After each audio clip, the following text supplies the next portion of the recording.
Hello student, आज का हमारा टॉपिक है इलेक्ट्रिक फील्ड चैप्टर का next topic electric field intensity on axial line of electric dipole. Electric dipole की axial line पर इलेक्ट्रिक फील्ड इंटेंसिटी को डिटरमाइन करना। ये कोई इलेक्ट्रिक डाइपोल है ए बी जो -q और +q चार्ज से कंसिस्ट है और इसका सेपरेशन 2 है। ओ इसका मिड पॉइंट है जो ए बी को 2 इक्वल पार्ट में डिवाइड करता है, यानी ओ ए और ओ बी जो है वो ए और ए हो गए। तो एक्सियल लाइन क्या कहलाती है? इलेक्ट्रिक डाइपोल की एक्सियल लाइन। ये जो इलेक्ट्रिक डाइपोल है ए बी, इसकी एक्सिस के अलोंग जो हम एक स्ट्रेट लाइन ड्रा करेंगे वो इसकी एक्सियल लाइन कहलाती है। जैसे ही हमने ये लाइन ड्रा कर दी इसकी एक्सिस के अलोंग, तो ये क्या है? एक्सियल लाइन कहलाएगी। इसकी एक्सियल लाइन पर ये हमने कोई P पॉइंट सपोज कर लिया है जहां हमें इंटेंसिटी फाइंड करनी इलेक्ट्रिक फील्ड की, ठीक है। तो अब ये इसके मिड पॉइंट से कितनी दूरी पर है पहले तो ये हमें देखना है। तो हमने सपोज कर लिया कि इलेक्ट्रिक डाइपोल के सेंटर से ये R डिस्टेंस पर है P पॉइंट। कितनी डिस्टेंस पर है? R डिस्टेंस पर।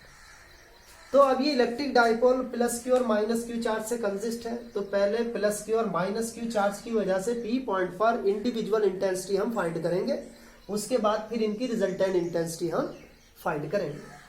तो अब पहले +q चार्ज की वजह से P पॉइंट पर इंटेंसिटी निकालेंगे।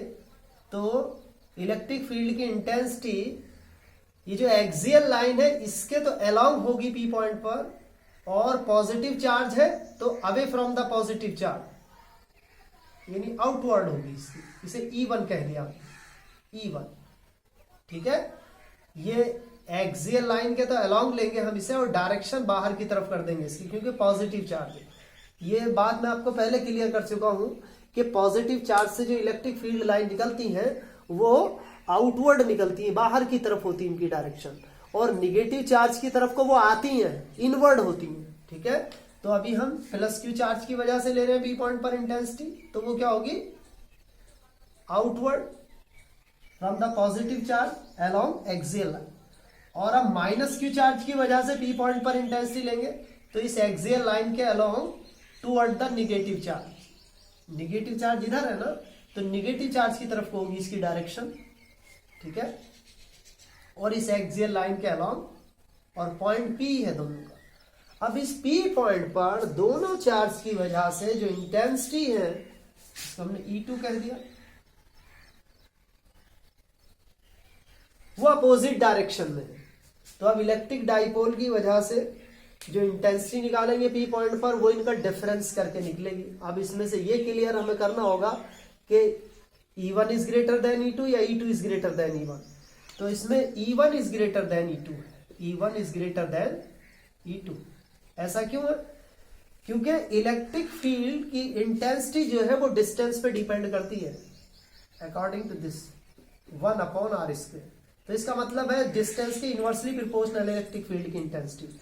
अगर डिस्टेंस जैसे जैसे बढ़ती चली जाएगी इलेक्ट्रिक फील्ड की इंटेंसिटी कम होती चली जाएगी। डिस्टेंस अगर ज्यादा है तो इलेक्ट्रिक फील्ड की इंटेंसिटी कम होगी, और डिस्टेंस कम है तो इलेक्ट्रिक फील्ड की इंटेंसिटी ज्यादा होगी। तो अब ये +q चार्ज की वजह से P पॉइंट पर जो इंटेंसिटी है वो E1 है। तो +q चार्ज की P पॉइंट से जो डिस्टेंस है वो कम है, यानी BP डिस्टेंस है ना +q चार्ज की P पॉइंट से। तो BP की डिस्टेंस कितनी आ गई? R-K, यानी OP - के OB। OP में से OB को माइनस कर दो तभी तो ये निकल कर आएगी BP। तो ये होगी R-K। और -q चार्ज की वजह से P पॉइंट पर जो इंटेंसिटी है वो कम होगी, लेस होगी। क्यों? क्योंकि इसकी डिस्टेंस ज्यादा है। -q चार्ज से P पॉइंट की डिस्टेंस क्या हो गई? ज्यादा हो गई। कितनी ज्यादा है? क्योंकि यहां से P पॉइंट तक की, O से P पॉइंट तक की डिस्टेंस क्या है? R है, और ये इसके भी लेफ्ट में आ रहा है। तो ए डिस्टेंस लेफ्ट में आ रहा है ना इसके, -q चार्ज। तो अब हमें AP निकालना है। AP इज इक्वल टू क्या होगी? OP + के OA। OP तो यहां से यहां तक हो गई, और -q चार्ज है A पॉइंट पर है, तो इसमें ये और प्लस करना पड़ेगा हमें OA। तब आ जाएगी AP is equal to R plus के A। ठीक है, ये इनकी डिस्टेंस आ गई। अब हम इनकी इंडिविजुअल इंटेंसिटी निकाल देंगे। Intensity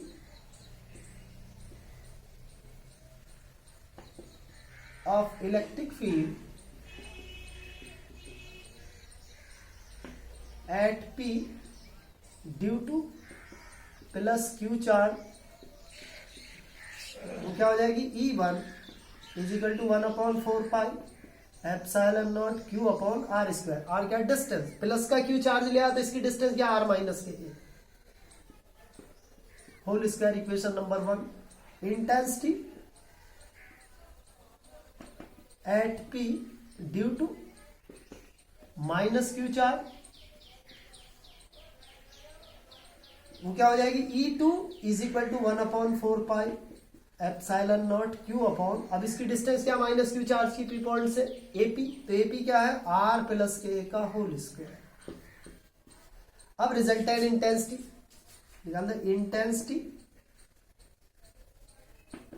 at P due to dipole, dipole में दोनों चार्ज आ जाते हैं तो वो रिजल्टेंट इंटेंसिटी कहलाएगी। अब दोनों का डिफरेंस कर देंगे, ज्यादा में से कम को माइनस करके, क्योंकि E1 is greater than E2 है तो E1 माइनस के E2। अब इनमें Q upon 4 pi epsilon not तो कॉमन आ जाएगा।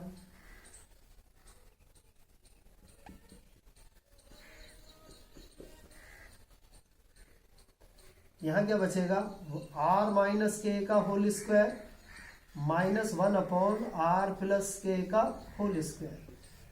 ठीक है, अब हम इसको सॉल्व कर देंगे।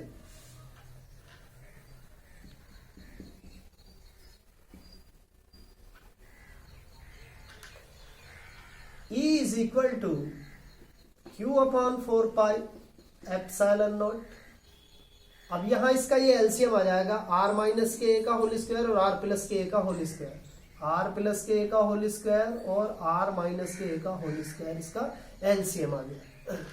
मल्टीप्लाई में ऑर्डर को हम कैसे भी कर सकते हैं, पहले R माइनस का A का होल स्क्वायर लिख दो या R प्लस A का होल स्क्वायर लिख दो, कोई फर्क नहीं पड़ता। मल्टीप्लाई में और प्लस में, एडिशन में और मल्टीप्लाई में ऑर्डर चेंज कर दो तो कोई फर्क नहीं पड़ता। तो अब R प्लस के A के होल स्क्वायर से R प्लस के A का होल स्क्वायर 1 टाइम्स डिवाइड हो गया, तो और R माइनस के A के होल स्क्वायर से R माइनस के A का होल स्क्वायर 1 टाइम्स डिवाइड हो गया। क्या बचा R प्लस का A का होल स्क्वायर, इसकी 1 से मल्टीप्लाई करेंगे तो R प्लस के A का होल स्क्वायर माइनस, अब यहाँ R माइनस के A का होल स्क्वायर। इसी तरह से अब हम इसे और सॉल्व कर लेंगे। R square plus A square plus 2R, अब यहाँ माइनस का से मल्टीप्लाई भी हो गया और होल स्क्वायर भी ओपन होगा, तो minus R square minus A square, A minus minus plus 2R A minus B का होल स्क्वायर क्या होता है, A square plus B square minus 2ab। अब इस माइनस से मल्टीप्लाई करेंगे तो जो प्लस वाला वो माइनस में, जो माइनस वाला वो प्लस में, तो minus R square minus A square plus 2R। अब ये क्या R प्लस है और R माइनस है, एक बार प्लस हो रहा है एक बार माइनस हो रहा है, तो ये होता है a प्लस बी, ये फार्मूला है मैथ में, और a minus B is equal to क्या होता है A square minus B square. ये कंडीशन यहां बन रही है, तो R square minus A square. अब इसमें होल स्क्वायर लगा हुआ है तो होल स्क्वायर लगा देंगे। इन्हें सॉल्व कर लिया हमने, तो ये क्या बचा Q upon 4 pi epsilon naught, ये 4r हो गया और ये हो गया R square minus A square का whole square. R is greater to A, R जो है ए से बहुत बड़ा है, वेरी ग्रेटर देन 2a, क्योंकि 2a जो है वो डाइपोल का सेपरेशन, इलेक्ट्रिक डाइपोल का 2a वो तो बहुत स्मॉल होता है और a उसका भी हाफ है, तो और ज्यादा स्मॉल हो गया। तो इसका जो चीज बहुत ज्यादा स्मॉल होती है उसका स्क्वायर और ज्यादा स्मॉल होता है, तो इसलिए a स्क्वायर जो है, जैसे 0.1 एक स्मॉल है, 0.1 का अगर हम स्क्वायर करेंगे तो 0.01 आता है, और भी कम हो जाता है, तो इसलिए इसका स्क्वायर और ज्यादा कम हो गया तो हम ए स्क्वायर को नेग्लेक्ट कर देंगे, नेग्लेक्ट ए स्क्वायर। जो सेपरेट टर्म है ए की, ए स्क्वायर की, उसको नेग्लेक्ट कर देंगे।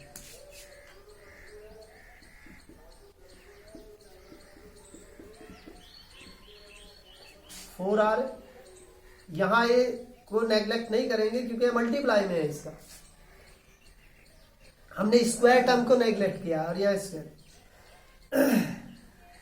अगर यहाँ स्क्वायर भी होता तो इसे नेग्लेक्ट नहीं कर सकते थे हम यहाँ, क्योंकि यहाँ आर की मल्टीप्लाई में है, जहां सेपरेट वैल्यू होगी वही नेग्लेक्ट कर देंगे उसको। तो आर स्क्वायर माइनस, अब इसको जीरो कंसीडर कर लेंगे, जीरो का स्क्वायर का होल स्क्वायर, तभी क्या हो गया Q upon 4 pi epsilon not. तो ये हो गया 4r अपॉन r की पावर 4, ये क्यूब टाइम्स कैंसिल हो गया तो q। अब इसे हम ऐसे लिख सकते हैं 2a, 4a को ऐसे लिख दिया 2a मल्टीप्लाई 2, रहा तो 4a। अब ये हो जाएगा 4 pi epsilon not r cube. इसे हमने ऐसा इसलिए लिख दिया क्योंकि डाइपोल मूवमेंट होता है q2a, q2a is equal to p।